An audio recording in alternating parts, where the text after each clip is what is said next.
भाइयों और बहनों, सबसे पहले तो मैं बिहार के लोगों को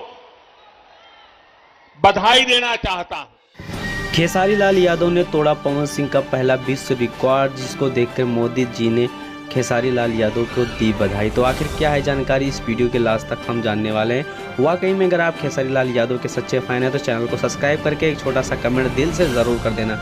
बेशक अगर बात की जाए तो पावर स्टार पवन सिंह का आए दिन कोई ना कोई गाना ट्रेंडिंग में जाता रहता था, जिससे खेसारी लाल यादव का गाना देखे तो हाईलाइट नहीं हो पाता। लेकिन इस बार पवन सिंह की जो हरी हरी उड़निया है 2 दिन में 4.2 मिलियन व्यूज क्रॉस कर चुका है। और वहीं पर अगर बात की जाए खेसारी लाल यादव का तबला गाना 5 दिन में 12 मिलियन व्यूज क्रॉस कर चुका है। तो बेशक अगर बात की जाए तो यहाँ पर हरी हरी उड़निया का रिकॉर्ड बिल्कुल तोड़ चुके हैं हमारे पावर स्टार खेसारी लाल यादव। अगर देखा जाए तो ग्लोबल स्टार खेसारी लाल यादव का इस बार देखा जाए तो पवन सिंह जी ने जो लकीर खींचा था उस लकीर को इस बार खेसारी लाल यादव ने बिल्कुल तोड़ दिया है।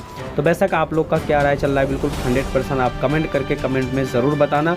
और बहुत जल्द नेक्स्ट वीडियो और नेक्स्ट स्ट्रेटजी के साथ टॉपिक से मिलते हैं। तब तक के लिए नमस्कार, जय हिंद, जय बिहार।